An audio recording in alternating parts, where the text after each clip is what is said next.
அருமையானவர்களே, இந்த நாளிலும் அவனுடைய வார்த்தை நம்மிடத்திலே கொண்டு வருகிறேன். கர்த்தருடைய மகிமையை இன்று உங்கள் சூழ்நிலைகளிலே நீங்கள் பார்ப்பீர்கள். அவன் பாருங்க, யோவான் 9ஆம் அதிகாரத்துல ஒரு சம்பவம் எழுதப்பட்டிருக்கு. என்னன்னா 1ஆம் வசனம் 2ஆம் வசனம் பாருங்களேன். அவர் அப்புறம் போகில் பிறவி குருடனாகிய ஒரு மனுஷனை கண்டார். இயேசு பிறவி குருடனான ஒரு மனுஷனை காண்கிறார். அப்பொழுது அவருடைய சீஷர்கள் அவரை நோக்கி, ரவி, இவன் குருடனாய் பிறந்தது யார் செய்த பாவம்? இவன் செய்த பாவமோ இவனை பெற்றவர்கள் செய்த பாவமோ என்று கேட்டார்கள். இயேசு பிரதியுத்தரமாக, இது இவன் செய்த பாவம் அல்ல, இவனை பெற்றவர்கள் செய்த பாவம் அல்ல, தேவனுடைய கிரியைகள் இவனிடத்தில் வெளிப்படும் பொருட்டு இப்படி பிறந்தான். அப்போ ஒரு குருடனை பார்க்கிறார் இயேசு. அவனுடைய பார்த்துட்டே இருக்கிறாரு. அப்போ சீஷர்கள் கேட்குறாங்க, ரவி போதுகிறே, இது இவன் செஞ்ச பாவமா இவங்க அப்பா அம்மா செஞ்ச பாவமா?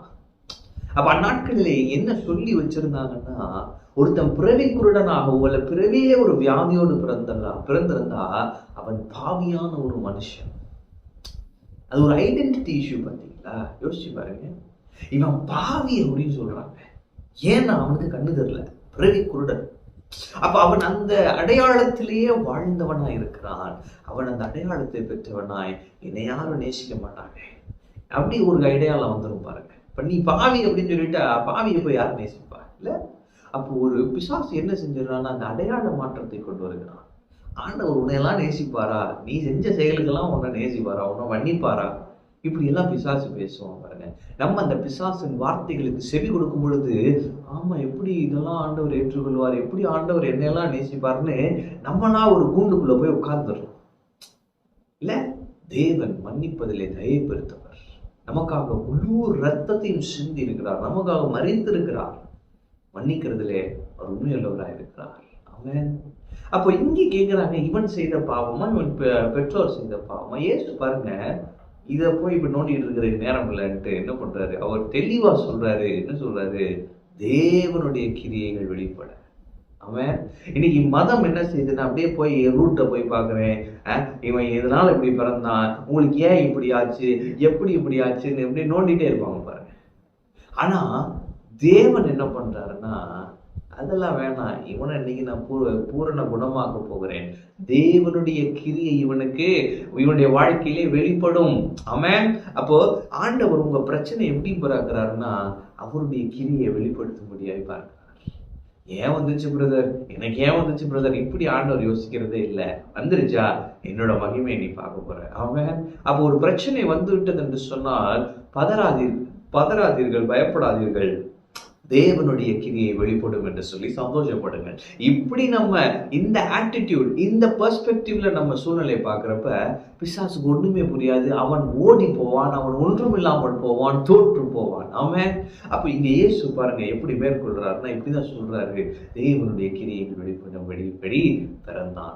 எனவே உங்க சூழ்நிலையில நீங்க சொல்லுங்க, தேவ நாம மகிமைப்படும்படியாய் இந்த சூழ்நிலை இப்படியாய் வந்தது. இந்த கடன் வந்துருச்சு, தேவனுடைய கிரியை வெளிப்பட போகிறது. இந்த வியாதி வந்துருச்சு, ஏன் வந்துச்சுன்னா நான் யோசிக்க மாட்டேன், எதுக்கு எனக்கு வந்துச்சுன்னா இனிமே பேச மாட்டேன். தேவ கிரியை வெளிப்பட போகிறது, தேவ மகிமை வெளிப்பட போகிறது. விசுவாசத்தை பேசுங்கள், கர்த்தர் கனப்படுத்துவார். ஆமென். அப்போ ஆண்டவர் பாருங்க சொல்றாரு, சொல்லிட்டு அவனை பார்த்து சொல்றாரு, இவைகளை சொல்லி அவர் தரையிலே துப்பி உமிழ் நீரினால் சேருண்டாக்கி அந்த சேற்றை குருடனுடைய கண்களில் மேல் பூசி, நீ போய் சிலோவாம் குளத்திலே கழுவு என்றார். சிலோவாம் என்பதற்கு அனுப்பப்பட்டவன் என்று அர்த்தமாம். அப்படியே அவன் போய் கழுவி பார்வையடைந்தவனாய் திரும்பி வந்தான். அப்போ ஒரு சேர் உண்டாக்கி என்ன பண்றாரு, நீ போய் சிலோவாம் குளத்துல போய் கழுவு. அப்படின்னா என்னன்னா, அனுப்பப்பட்டவன். அப்போ அனுப்பப்பட்டவரிடத்திலே நாம் போகும் பொழுது அவர் நம்மை கழுவுவார். அவர் நம்மை கழுவும் பொழுது நாம் சுத்தமாவோம், சுஸ்தமாவோம். இதுதான் சத்தியம் பாருங்க. அப்ப இயேசுதான் அனுப்பப்பட்டவர்.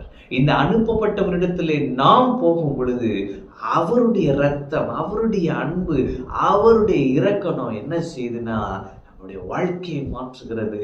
நம்முடைய வாழ்க்கையிலே தேவனுடைய கிரியைகளை பார்க்க முடியாய் வைக்கிறது. இவன் போய் அந்த குளத்திலே கழுவுகிறான், பார்வையடைந்தவனாய் திரும்பி வந்தான். நான் சொல்லுகிறேன், இயேசுவினிடத்திலே செல்லுங்கள். இயேசுவினிடத்திலே போய் உங்கள் பிரச்சனைகளை சொல்லுங்கள். நீங்கள் இழந்த எல்லாவற்றையும் அவர் திரும்ப உங்களுக்கு கொடுக்க போதுமானவராக இருக்கிறார். அவர் உங்களை நேசிக்கிறார். அவர் தமது மிகுந்த அன்பினாலே உங்களுடைய வாழ்க்கையிலே என்னென்ன சரி செய்ய வேண்டுமோ அதையெல்லாம் சரி செய்வார். எங்கெங்க அற்புதம் செய்யணுமோ அங்கெல்லாம் அற்புதங்களை செய்வார். பிறவி குருடன் தான், ஆனால் இப்பொழுது பார்க்கிறார். அப்போ உங்களுக்கு ஒரு வேலை பை பர்த்லயே இந்த மாதிரி இஷ்யூ எனக்கு இருக்கு நீங்க நினைச்சிட்டு இருந்தீங்கன்னா அதை பூரணமாய் சுகமாக்க கர்த்தர் உண்மையுள்ளவராய் இருக்கிறார். ஜெனட்டிக் அதெல்லாம் ஆண்டவர் பார்வையில் ஒன்றுமே இல்லை. பூரணமாய் உங்களை குணமாக்க அவர் போதுமானவராயிருக்கிறார். அவர் செய்வார். ஆமென். எனவே இன்று அவர் உங்களை காண்கிற தேவன், உங்களை கண்டு உங்களுடைய காரியங்களை எல்லாம் அறிந்தவராய் அவருடைய கிரியையை உங்கள் சூழ்நிலைகளிலே வெளிப்படுத்தி ஒரு அற்புதத்தை உங்கள் வாழ்க்கையிலே செய்ய போகிறார். நீங்கள் இழந்தவைகளை பெற்றுக்கொள்ள போகிறீர்கள். ஒரு சமாதானத்தையும் மிகுந்த மகிழ்ச்சியும் அடைய போகிறீர்கள். பெரிய சாட்சியாய் நிற்க போகிறீர்கள். ஆமென். கர்த்தர் உங்களோடு இருக்கிறார். கர்த்தரை ஆசீர்வதிப்பார்.